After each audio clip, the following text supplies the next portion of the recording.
বন্ধুরা, গত একটি পর্বে আমি একটি ভিডিও তৈরি করেছিলাম যেখানে আমি আপনাদেরকে দেখিয়েছিলাম কিভাবে আমি আমার টিউটোরিয়াল ভিডিওগুলো তৈরি করি।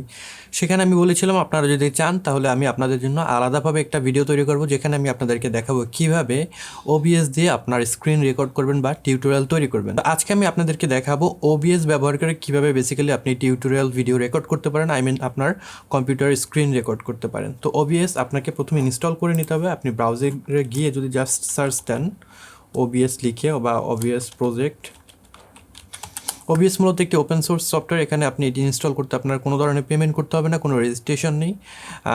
আপনি ফ্রি ব্যবহার করতে পারবেন। তো ওবিএস প্রজেক্ট আপনি সার্চ দিলে এখানে পেয়ে যাচ্ছেন ওবিএস ওপেন ব্রডকাস্ট সফটওয়্যার, যেটা আমি লিঙ্ক নিচে ডেসক্রিপশন বক্সে দিয়ে দেবো। এখানে ক্লিক করে আপনারা উইন্ডোজ হলে উইন্ডোজ, ম্যাক হলে ম্যাক্স কিংবা লিনাক্সের জন্যও রয়েছে। আপনারা যে কোনো অপারেটিং সিস্টেমে এটি ব্যবহার করতে পারবেন। ডাউনলোড করে নিলে পরে আপনার যেটি ওপেন করবেন সেখানে এরকম একটি আপনি ভিউ পাবেন। তো এখানে আমি অলরেডি যেগুলো ইউজ করি সেরকম বেশ কয়েকটি ভিউ আছে। আমি যদি সবগুলো ডিলিট করে দিই, আমি রিমুভ করে দিলাম, আমি প্রত্যেকটি এখান থেকে রিমুভ করে দিই। এখান থেকে এটাকে ইয়েস দিয়ে দিলাম, রিমুভ হয়ে গেল। এটিকেও আমি রিমুভ করে দিলাম। তো এখানে আপনার প্রথমে সিন ক্রিয়েট করতে হবে। সিন মানে হলো আপনার যখন আপনি লাইভ স্ট্রিম করবেন তখন বেসিক্যালি বিভিন্ন সিন থাকে। একটা সিনে আপনার যে গেম প্লে আছে সেটা দেখায়, একটা সিনে দেখায় সে ব্রেকে গিয়েছে, একটা সিনে ওয়েটিং টাইম সেটা থাকে। তো সেভাবে আপনি সেট করতে পারবেন। তো বেসিক্যালি আমরা স্ট্রিমিংয়ের জন্য যেহেতু ব্যবহার করব না, শুধু রেকর্ড করার জন্য ব্যবহার করব, আমরা একটা রেকর্ডিংয়ের সিন তৈরি করে নেব। এখানে জাস্ট প্লাস আইকনে যদি আমরা ক্লিক করি দেন আমার এই অপশনটি আসবে। এটা একটা নাম দিয়ে দিলাম, আমি টিউটোরিয়াল দিয়ে দিলাম। দেন যদি ওকে দিয়ে দিই তাহলে নতুন একটা সিন ক্রিয়েট হয়ে গেল। এখানে দেখতে পাচ্ছেন দুটো সিন, একটা হলো আমার ডেস্কটপ মানে আমি যেটা ব্যবহার করি রেকর্ডের জন্য সেটা, আর একটা হলো টিউটোরিয়াল। তো এখন এই সিন তো একদম আমার ব্ল্যাঙ্ক আছে, ব্ল্যাঙ্ক সিনে কিছু আমার অ্যাড করতে হবে যেটাকে আমি রেকর্ড করব। তো আমি যদি নিচে আপনারা দেখতেই পাচ্ছেন এখানে সোর্স রয়েছে, এখানে যদি আমি ক্লিক করি সোর্স অ্যাড করার অপশন আসবে। অ্যাগেন আমরা প্লাস সাইনে ক্লিক করলে পরে অনেকগুলো অপশন পাবো। তো এখান থেকে বেসিক্যালি আমার বলে দিতে হবে আমি কি রেকর্ড করতে চাই বা কি আমি এখানে স্ট্রিম করতে চাই। তো আমি যদি কোনো কিছু রেকর্ড করতে চাই, লাইক আমি যদি ডিসপ্লে ক্যাপচার করতে চাই, আমি যাই করছি সেটাই যদি আমি দেখাতে চাই, সেক্ষেত্রে আমার ডিসপ্লে ক্যাপচারে যেতে হবে। এটির একটা নাম দিয়ে দিলাম, আমার মনিটর 1 দিয়ে দিলাম। দেন ওকে দিয়ে দিলে আমার এই ডিসপ্লেটি এটা ক্যাপচার হবে। এখান থেকে যদি আপনার অন্য আরেকটি মনিটর থাকে ড্রপ ডাউন মেনুতে সেটি চলে আসবে। তো আমার যেহেতু একটি মনিটর বর্তমানে কানেক্ট আছে, একটি শো করছে, দেন ওকে দিয়ে দিলে আমার এই মনিটরে আমি যা করছি সেটাই দেখেন এখানে শো হচ্ছে। আমি যাই করব সেটাই এখানে শো হবে। আর স্পেসিফিকভাবে আপনারা যদি কোনো অ্যাপসের যে উইন্ডো রয়েছে সেটা রেকর্ড করতে চান, আপনি যাই করছেন স্ক্রিনে সেগুলো যদি না রেকর্ড করে স্পেসিফিক শুধু একটা অ্যাপ রেকর্ড করতে চান, সেক্ষেত্রে আপনারা যেটা করবেন নতুন একটা নেন। সেখানে আপনারা যদি যান উইন্ডো ক্যাপচারে, দেন আপনি উইন্ডো ক্যাপচারের নাম দিয়ে দিলেন। এখানে আমার ফটোশপ ওপেন করা আছে, সো আমি এখানে দিয়ে দিলাম ফটোশপ। দেন আমি যদি ওকে দিয়ে দিই অপশন আসবে আমি কি রেকর্ড করতে যাচ্ছি। তো এখন যদি আমরা এই উইন্ডোতে আছে এখানে ক্লিক করে ড্রপ ডাউন মেনু থেকে আমার ফটোশপ এখানে ওপেন করা আছে, এখানে যদি সিলেক্ট করে দিই শুধুমাত্র আমার ফটোশপ স্ক্রিনে যেটা আছে সেটাই রেকর্ড হবে। আমি অন্য যাই করে আমি যদি এখানে ব্রাউজারে যাই, আমার এই ব্রাউজারটা কিন্তু এখানে রেকর্ড হবে না, শুধুমাত্র আমার ফটোশপ স্ক্রিনে যেটা আছে সেটা রেকর্ড হবে।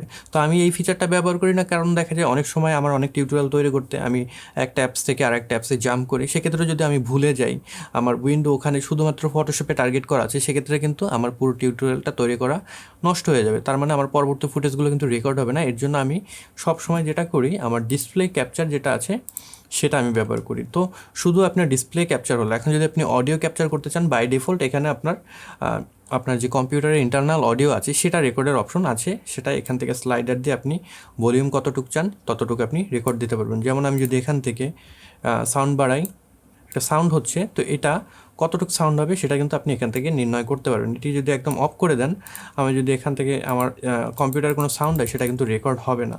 আবার আমি যদি এখানে সাউন্ড বাড়িয়ে দিই তাহলে আমি কম্পিউটারে যে সাউন্ডই হবে সেটাই রেকর্ড হবে। আপনারা যদি মাইক্রোফোনের অডিও এখানে ইনপুট করতে চান, যেমন এই মাইক্রোফোনের অডিও যদি আমি এখানে ইনপুট করতে চাই, আমার যেটা করতে হবে আমার এখানে প্লাস সাইনে যাব, প্লাস সাইনে গিয়ে দেন আমার অডিও ক্যাপচার নামে যে অপশন আছে ইনপুট ক্যাপচার সেটাতে ক্লিক করলাম। আমি দিয়ে দিলাম এখান থেকে মাইক 1। দেন আমি যদি ওকে দিই এখানে অপশন আসবে আমি কোন মাইকটি এখানে রাখতে চাই।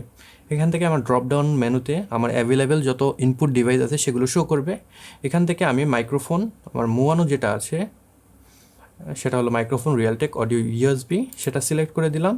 দেন যদি ওকে দিই এখন এই মাইক্রোফোনে আমি যেটা বলবো সেটাই কিন্তু এখানে রেকর্ড হবে এবং এখান থেকে আমি মাইক্রোফোনের যে ভলিউম সেটা কমাতে বা বাড়াতে পারবো।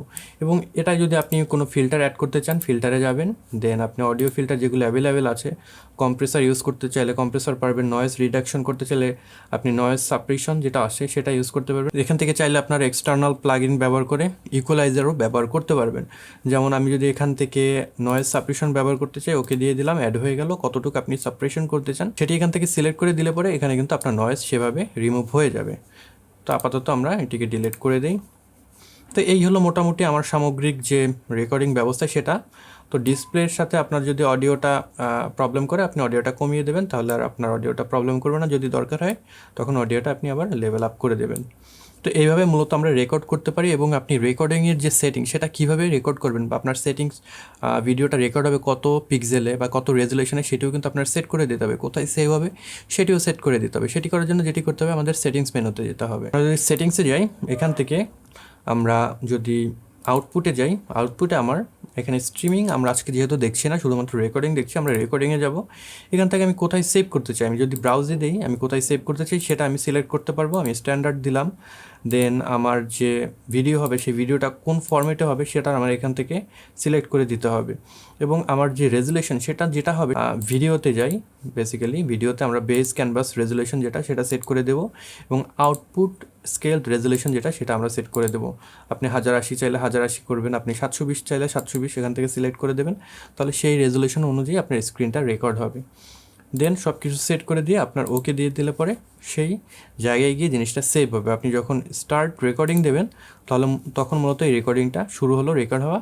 যদি স্টপ দিয়ে দেন রেকর্ডিংটা কমপ্লিট হয়ে যাবে। দেন আপনি যেখানে সেভ করেছেন আপনারা সেখানে যদি যান, যেরকম আমি যদি এই ফোল্ডারে যাই, এখানে দেখতে পাচ্ছেন এইটা কিন্তু আমার রেকর্ড কমপ্লিট হয়ে গিয়েছে। তো এইভাবে মূলত আমরা রেকর্ড করে সেটিকে আমরা আমাদের প্রিমিয়ার প্রো কিংবা যে কোনো এডিটিং সফটওয়্যারে নিয়ে গিয়ে দেন এডিট করতে পারবো। আপনাদের যদি কোনো প্রবলেম হয় বুঝতে, আপনাদের যদি রেকর্ডিং করতে কোনো প্রবলেম হয় নিচে আমাকে কমেন্ট সেকশনে জানাবেন, আমি আপনাদেরকে সেটার সলিউশন যদি আমি জেনে থাকি তাহলে আমি আপনাদেরকে জানিয়ে দেওয়ার চেষ্টা করব। তো এই ছিল আজকের ভিডিও। আশা করি ভিডিওটি ভালো লেগেছে। যদি ভালো লেগে থাকে তাহলে অবশ্যই লাইক করবেন, কমেন্ট বক্সে আপনাদের মতামত জানাবেন। এই চ্যানেলে আপনি নতুন হয়ে থাকলে সাবস্ক্রাইব করে রাখবেন। I will catch you guys on the next one. Until then, good by.